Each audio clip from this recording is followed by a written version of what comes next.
So now I'm going to show you how to produce a zigzag textured effect in tambouring using a Lana thread. You'll need to know again how to cast on for this, how to make the basic stitch and how to tie in the ends on your work. So do check out the other videos we've made on Sarah's channel that will show you that. So you'll see I've cast on here. I'm going to work 2 lines of just straight chain stitching along here, and then I'll do a 3rd line over the top. That'll give me a nice thick textured line. So just straight chain stitching along here.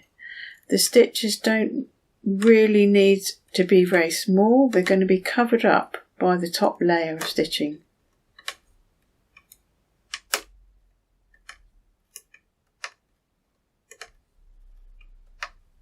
I'm going to make them quite deliberately so that you can see what I'm doing.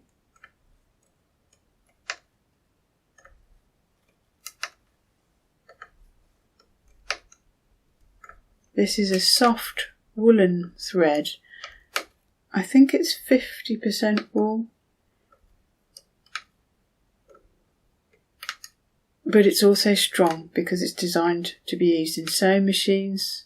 And it's great for hand embroidery for the same reasons. It's a nice strong thread while giving you that soft texture. Got to the end. I've done a little tiny one on the end because I don't want a big drawback stitch on the end.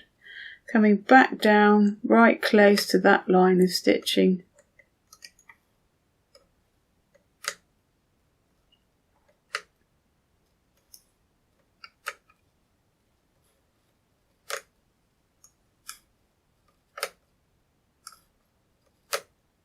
Again, quite large stitches, you can see there.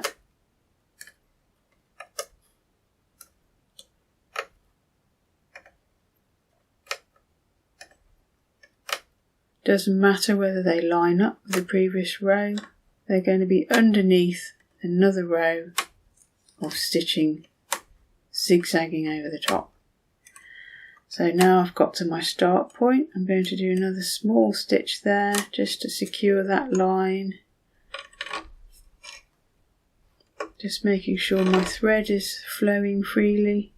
And now zigzagging back along this line. So it's a step to the left of those 2 previous rows of stitching, and then a step forward and to the right, so the stitches literally sit on top of the work. Can you see there how they're beginning to show over the top? Step to the right, step to the left. And the trick here is to make sure that your hook is angled into that stitch as you zigzag from one side to the other. So you'll need to turn it right round to face into that base of the stitch. So the thing to watch is the angle on your hook as you work this zigzag line.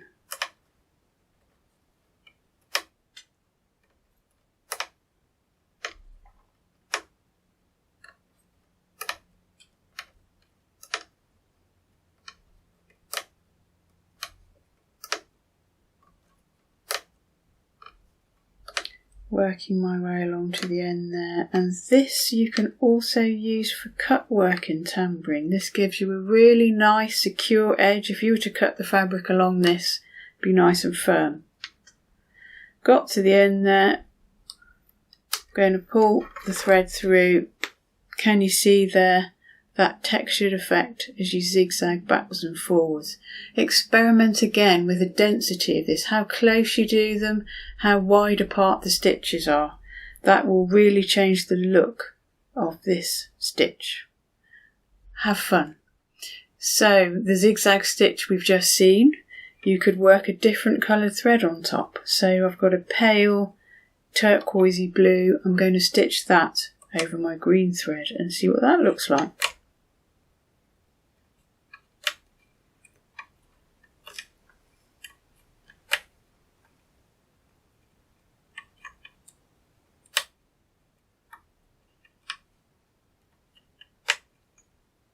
And remember, if you drop your stitch, don't pull the thread. Just let go, relax, and then you'll be able to pick it up and carry on.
So there, that gives you a little bit of contrast in the work.